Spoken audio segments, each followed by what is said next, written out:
The filmmaking is multi-billion-dollar industry, and the average budget of a Hollywood movie nowadays exceeds $100 million.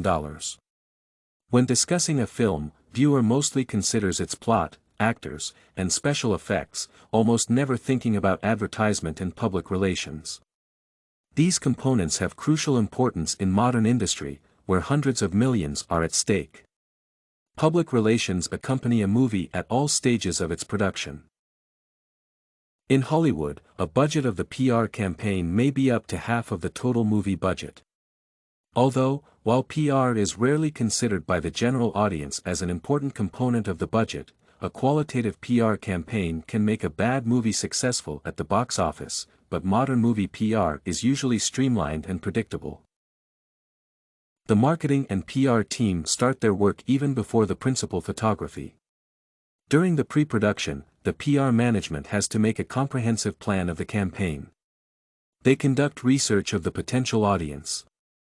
While it is impossible to predict every type of viewer, the team does not need to. As Cheng states, their primal goal is to research the general audience, the first wave of ticket buyers.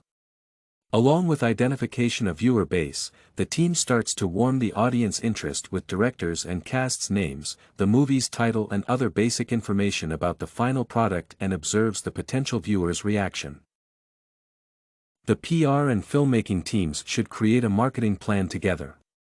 While the pre-production stage is a foundation of the upcoming campaign, its mistakes still can be fixed, while a keen cinemagoer may already begin to understand what kind of movie will eventually be released, based on the previous films of the same director and cast members. Perhaps the most influential PR instrument is a trailer. Trailers for the most anticipated movies raise barely less excitement than movies do themselves. The most known modern example is the trailer for the 7th episode of Star Wars. YouTube is the most common platform for the trailer distribution, and they gain tens and even hundreds of millions of views. At the production stage, PR team should continue their work, implementing the plan they have developed during the previous phase. Their work now is to distribute the promotional materials such as teaser trailers, to make media presentations. While the work on the principal photography is still in progress, the promotional material is prioritized.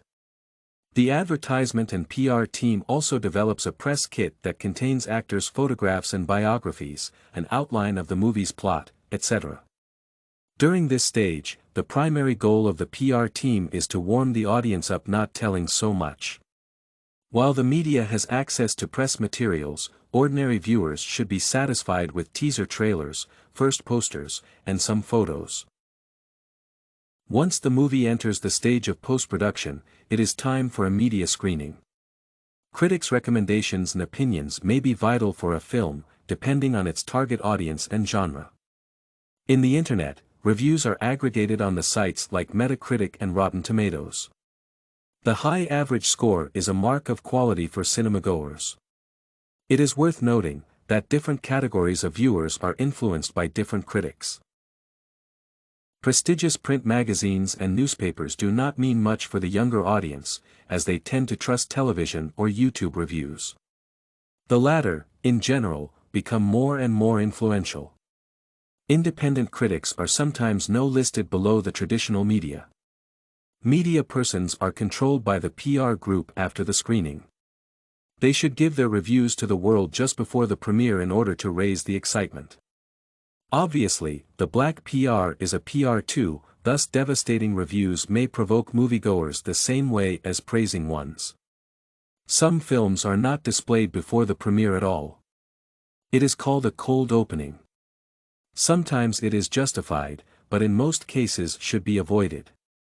High-budget films have pre-screening ubiquitously. Then the premiere comes. It is another event to capture the media and public attention. Speaking of Hollywood films, movie stars are coming to the premiere along with the director. They give brief interviews and are photographed by the reporters.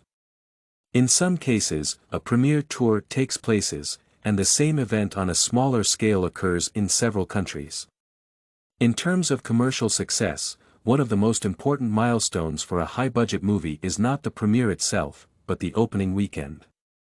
Due to rising marketing budgets nowadays, films are grossing more and more for this short period of time. Another reason is that movies are now opening in a large number of cinemas. The most advertised films are released at summer. After the premiere, public opinions on the movie are spread spontaneously through the social networks, and the efforts of the PR team no longer matter much.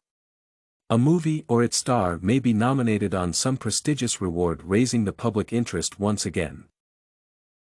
Several months after theatrical distribution, a film is released on DVD and Blu-ray discs. While internet video-on-demand services like iTunes and Netflix are now widely available, the traditional physical version may become a collectible. It is especially true for collector's edition that feature some souvenirs related to the movie. Although blockbusters generate a profit mostly during theatrical distribution, lesser expensive movies may be saved from the commercial failure this way. One of the most notable examples is Fight Club. At first this David Fincher's film was considered as failed, but the home video made this masterpiece a modern-day classic. At several occasions, the home version of a movie contains additional scenes.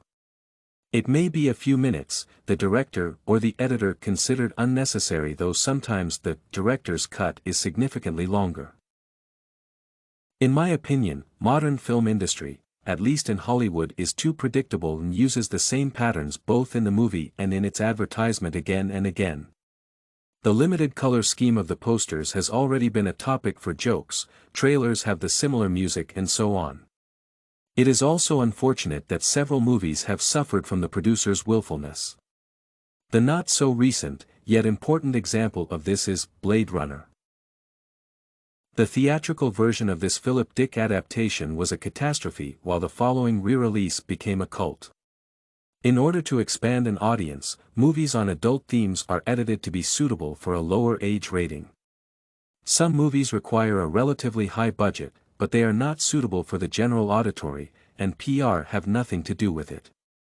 No wonder that TV series are becoming more mature instead. Everything you need for studies, essay samples, writing tools, and tips, you can find at studycorgi.com.